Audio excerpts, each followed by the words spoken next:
The era of technology and doctored photos has left us all as skeptics. We've got fake news, fake body parts, fake advertisements, and fake photos.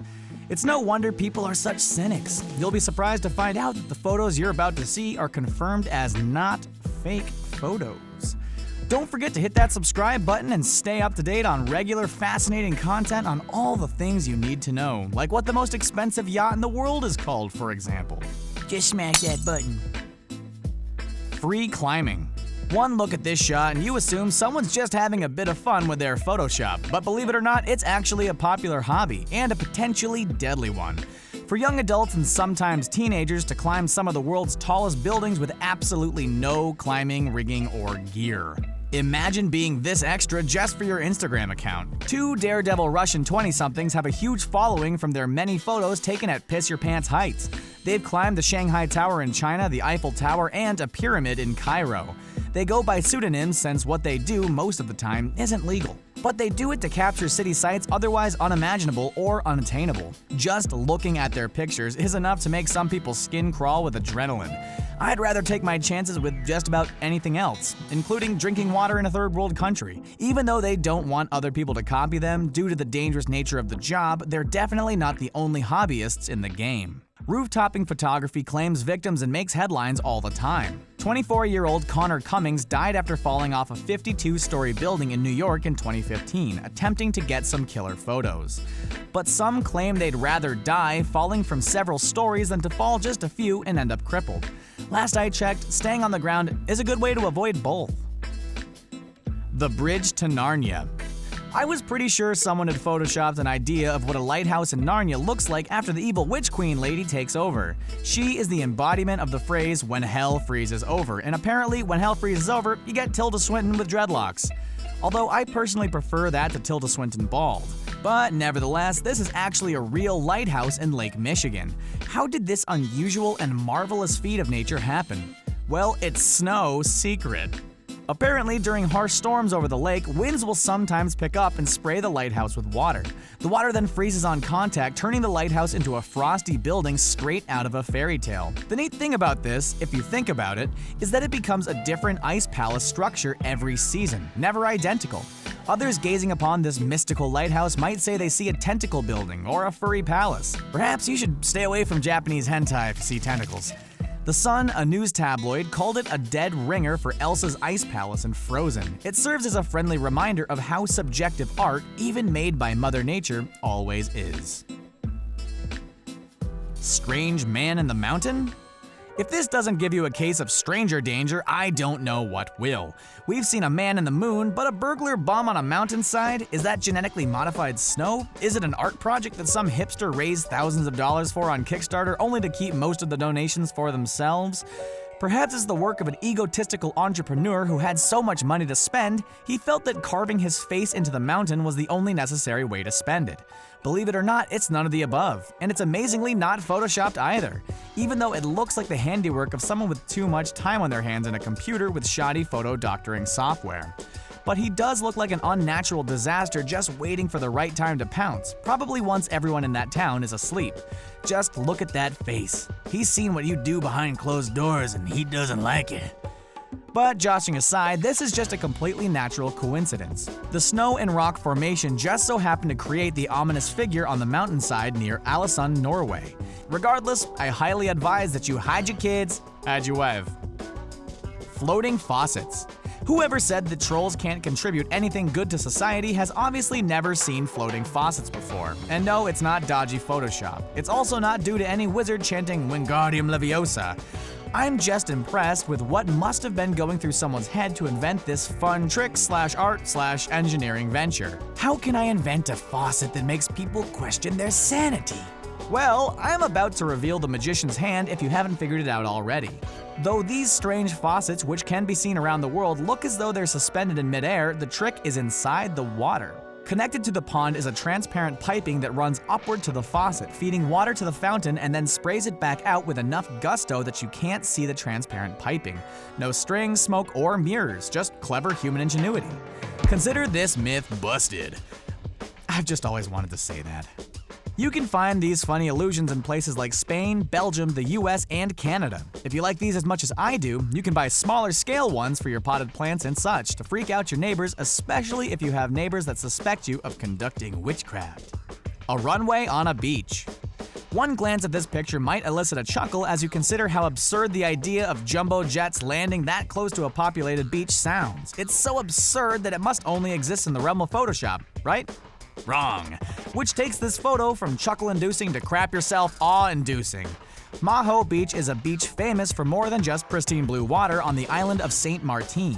It's also famous for aviation enthusiasts. What you're seeing is a jumbo 747 Boeing landing just meters above the heads of beach-going tourists. And those who know planes know that the 747 is among the largest planes in the world. Just look at that poor woman. That is the face of regret. Who do you think's more uneasy, the tourists, the passengers on the plane, or the pilot of the plane? I'm gonna have to guess it's the pilot. Please no sleep-deprived pilots for this travel route. Travel and Leisure named this runway one of the world's scariest, but as of 2016, the 747 jumbo jet landed on the runway for the very last time. The airline is switching to an Airbus 330 considerably much smaller. Bad news for those out there with a big case of FOMO. Gone are the opportunities to travel there and make the same face that regretful tourist lady is making. Fish with good dentistry. Ever put human teeth on another animal just for kicks and giggles? It's a common Photoshop gag capable of turning even fierce-looking apex predators into grinning doofuses. A look at this fish and you might think that someone just went an extra mile to make it look more realistic. But as it turns out, this is a real picture of the pacu fish. It's a cousin of the piranha, which can be found in Papua New Guinea and also near Denmark and Sweden. Besides having freakish humanoid teeth, that's not the first time this fish has seen infamy. Rumors took off that the fish liked to bite off testicles after 2001 when one male swimmer was reportedly bitten on the genitals and a female swimmer bitten on the leg. Both survived. Press reports in 2013 warned Scandinavian men not to swim nude in the Strait of Øresund if they didn't want to completely lose their testicles. This report took off and was spread around the world. A later statement admitted that the original press was meant as a kind of sort of joke. It's true the fish has a mean bite, but zoologist William Fink assured CNN that the fish are vegetarians, mostly fruit eaters. Testicle biting or not, this fish is still creepy enough that I don't think I want to share any waters with it. Shark within a shark. You've heard of the giant worldwide blockbuster that took theaters by storm, Sharknado. Well, this summer, get ready to see sharks like you've never seen them before. Watch a shark have an existential crisis about the shark within, struggling to break free in Sharkception. True story. But really though, this photo looks like a photo that spread through pop culture like a Trojan virus, only to be debunked by Snopes until the next catchy faux photo circulates and the cycle continues. Yet, believe it or not, this photo is 100% authentic. What you see here is actually a shark eating a dogfish, and the dogfish is eating bait.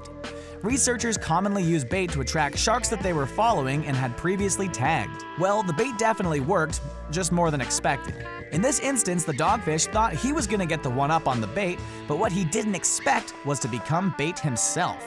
I personally think the researchers missed a bigger photo opportunity here. They should have stuffed the entire thing into an even larger shark, obviously, for science.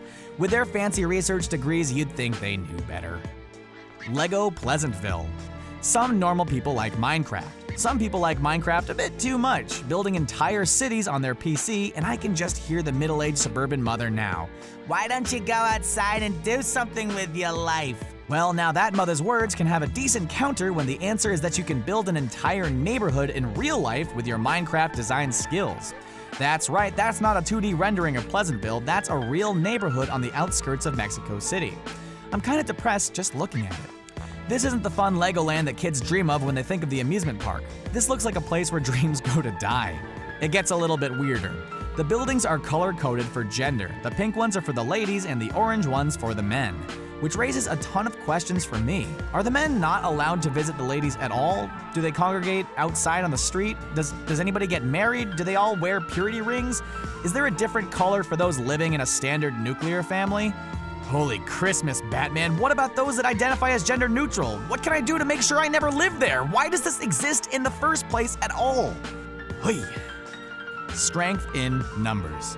This photo looks like an impossibility. There's no way ants could lift up a photo cap by their own strength and even work to insert a straw into the bottle. Seems more like a fancy Photoshop soda advertisement. But don't underestimate these ants. It turns out that this photo is completely real, captured by a Russian photographer, Andrei Pavlov. Pavlov studies ants. Makes you wonder if he ever does any Pavlovian experiments on them. There's a little science joke for you nerds out there. In setting up his scenery for the ants, he noticed that they often follow a very specific trail, and if he could just set up props as obstacles, the ants would often interact with them. This is how he manages to create little miniature stage sets. It's kind of a sweet reminder that you can really be anything in this world, including something as random as being an ant photographer. He likes to make his ants look like the stars of their very own fairy tales. He got inspired after reading fairy tales to his own children and realizing that he never really had that in his own childhood. Reportedly, Pavlov respects ants for their way of life. He says that they take care of their children and also look after the elderly. With that perspective, he makes the ants in his photos look downright anthropomorphic. Surfing hoverboard. When I first saw this photo, I was definitely confused. At first glance, you think it's just someone getting some serious air, and their board has an extra long fin? That can't be right. It's peculiar. Some might think it's a doctored gag to make it look like he's surfing a hoverboard, but technically that's kind of exactly the case. Stand-up paddling world champion Kai Lenny invented what is called a self-propelled hydrofoil attached to the bottom of his board. This is a truly fascinating invention because it allows him to ride through the ocean without needing to wait for big swells to carry him. The foil gives him continual momentum so that he can ride tiny swells non-stop. But earlier in 2017, he used his foil to travel about 50 miles across the channel between the Big Island of Hawaii to Maui. This is also known to be one of the most treacherous channels in the world, making this guy the real BAMF of the year so far. If that wasn't impressive enough, he also partnered with several organizations to do beach cleanups on every island. What a heart of gold. Geez, what am I doing with my life? I need to get to adulting harder, because this guy has it down to a science. Literally. Well, that's it for today's list. I hope you enjoyed these optical illusions as much as I did. Sometimes the best shots are actually the real thing. Don't forget to subscribe to our channel and check out our playlist. Have a good one.